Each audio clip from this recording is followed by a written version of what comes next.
Okay વિદ્યાર્થી મિત્રો નમસ્કાર. ફરી પાછા નવા દાખલા સાથે મનીષ વિંજોડા હાજર થયો છે. મિત્રો આપણે જે સિદ્ધાંત બરાબર અત્યારે એક વાક્ય ચાલી રહ્યું છે, આજે મહેનત કાલે સફળતા. એક સુંદર મજાના વાક્ય સાથે પ્રારંભ કરીએ. હથેલી પર રખ કર નસીબ, હથેલી પર रख कर नसीब, तू क्यों अपना मुकद्दर ढूंढता है, सीख उस समंदर से जो टकराने के लिए पत्थर ढूंढता है, टकराने के लिए पत्थर ढूंढता है. વિદ્યાર્થી મિત્રો, તો આ એક સરસ મજાનો સિમ્પલ દાખલો છે જે એસએસસી બોર્ડમાં પૂછાયેલો છે. બરાબર, જોઈ લઈએ આપણે. વિદ્યાર્થી મિત્રો શું કહે છે આ દાખલામાં? અહીંયા સમીકરણ છે આપણું 8x વત્તા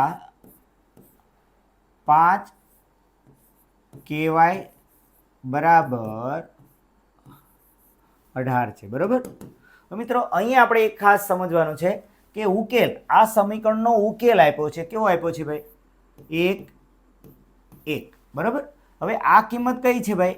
આ છે x છે, આ કિંમત કઈ છે? y. રેડી, એનો ઉકેલ છે. એટલે કે ભાઈ આ ઉકેલ આનો હોય તો અહીંયા x ની જગ્યાએ 1 મૂકી દઈએ, y ની જગ્યાએ 1 અને k આપણે શોધવાનો છે. ઓકે, તો અહીંયા મૂકી દઈએ 1.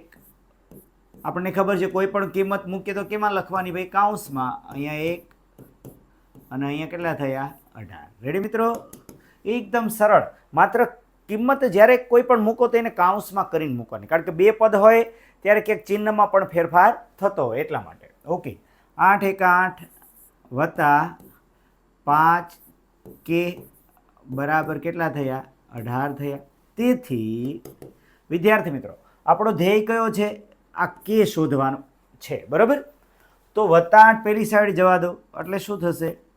એટલે કે ભાઈ +8 પેલી સાઈડ ગયા તો શું થાય? -8. રેડી, +8.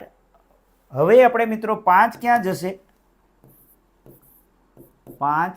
બરાબર, 5 કે પહેલાં આપણે બાદબાકી કરી નાખીએ. અહીંયા કેટલા થયા? 10 થયા. ઓકે, તો કે ભાઈ કે બરાબર, બરાબર, કે બરાબર કેટલા થયા? 10/5. બરાબર, આ 5 ગુણાકારમાં, કે સાથે કયા સંબંધમાં છે? ગુણાકાર.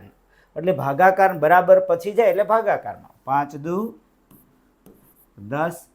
તેથી કે બરાબર કેટલા થયા ભાઈ? 2 જવાબ આવ્યો. રેડી, આને આપણે બોક્સ મૂકી દઈએ. ઓકે, સારું. તો આ રીતે એકદમ સરળ દાખલો મિત્રો જે તમારી સામે, બરાબર, હેતુલક્ષી પ્રશ્નો પાર્ટ બી. બરાબર, આ MCQ તો નથી, એટલે પાર્ટ બીમાં પણ આ દાખલો પૂછાઈ શકે. Okay, thank you. Manish Vinjoda નમસ્કાર. ફરી પાછા નવા દાખલા સાથે મળશું.